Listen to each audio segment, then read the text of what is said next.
idan halkan juhdigaynu carruurta ku bixin jirnay xaggaa markaynu joognay mid ka badan baynu u baahannahay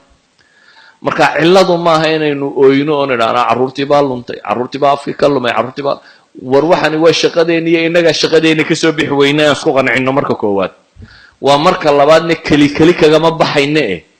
aynu ururnimo iyo inaynu midowno isku qancinno waa marka saddexaad inaynu baahida dhulkan aynu joogno inaynu u midowno iskuulladeenna inaynu inagu yeelanno masaajideenna yeelanno xaafadahaynu degeenna yeelanno dad jira inaynu noqonno dad jira oo dad hayn kara inaynu ahaano haddii kale waxaad noqonaysaa warshadaha ugu fiican ee bini aadamka soo saara laakiin dad kala beeriya imka Yurub iyo North America iyo maxaa dadka loo qaataa way dhali waayeen waa xaqiiqo jirta way dhali waayeen waxaana la hubaa inay dawladahoodu burburayaan sida ay iminka yihiin hadday ku socdaan waa sida iyagu buugaag iyo research iyo TV wax walba ka soo daayeen waayo ma jiro waddan nin cadi ku nool yahay waxay dhahdaan in dadku sii jiro waa 2.1 inuu ratio gaadho 2.1 macnaheedu waxa weeyaan boqolka qoys boqol nin iyo boqol gabdhood soo boqol qoys maaha waa 200 qof labadaa boqol qof bay dhahdaan ugu yaraan waa inay dhalaan 210 qof markaasuu dadku joogto noqon karaa hadduu intaa ka yaraado dadku hoos buu socdaa talyaanigu hadda 1.3 buu marayaa that means labadii boqol qof ee talyaaniga waa 130 bay dhalaan labadaa boqol markay dhintaan maxaa bedelkooda jooga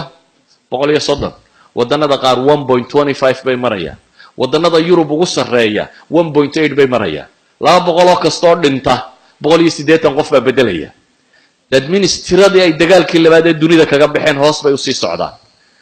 ciwadkii markaa wadannadani way burburayaan bay go'aan ku qaateen haddaan dad la helin dadkiina feminism group iyo idea inu ka dhaadhicno dhali waaye in ilma dhalaa dhib bay noqotay mid nooloo ordaya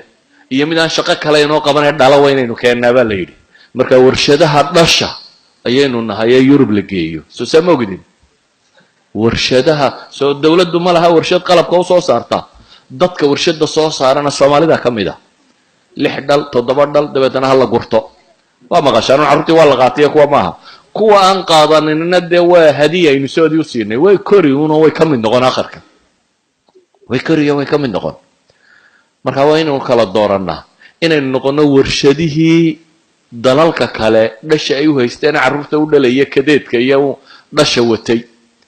ee markay koraanna dadka kale ku biirinaya iyo inaynu noqono dad jiraya oo af iyo dhaqan iyo diinba raba inay jiraan dadka kalena raba inay bedelaan oo diintooda gaarsiiyaan dadka kalena raba inay bedelaan oo diintooda gaarsiiyaan doorashadu waalidka u taala carruurta maaha waxba yeena carruurta maagin carruurtii baa halowday carruurtii baa jeelasha ka buuxda waa sax Yurub markaad joogto tiradaan ka nahay iyo tiradaan jeelasha ka nahay wax inaba isu dhigma maaha bulsho ahaan tirada 1% kama nihin jeelashana percent fiican baan ka nahay حتى ميلها والدينو بيرسنت في عن كناي وايو markay dawaqeen noloshiina gaari waayeen baabuf isku wada dhacay wada waashe tirada daraga iibisa beersan fiican baan kanay waxa soo dhamay maxay sheegayaan carruurtii baa xumaatay maya waxay sheegayaan mas'uuliyad darradeennii waalidiinta jahligii waalidiinta haystay qaarna waa dadaaleen laakiin wada qaldan buu la dadaalayay isna dhimay carruurna ma hayo inina marka horeba mas'uuliyadda may qaadin oo xilkaas may saarin haddaba haddaan rabtaan inaynu qaran guurana daan halka ka wadno dadkana u dhallo guurkana badino carruurtana badino nin iyo 8 iyo 7 u dhallo afar dumarna guursano laakiin dad kale aynu badin marka Soomaaliya joogteen laandheera sheeganaysan baaba la qaato tolka baad badinaysay imika tolka la badinaysa wallahi tolka la badinaysa inaan tolka ana ahayn hata ka badinaysa aniga risaaladaydu waa inta waar waa waxba idinka maqane raadiya wassalaamu alaykum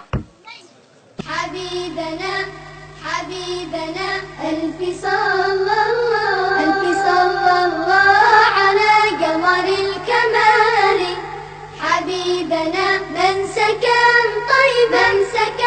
طيبا من سكن. وإذا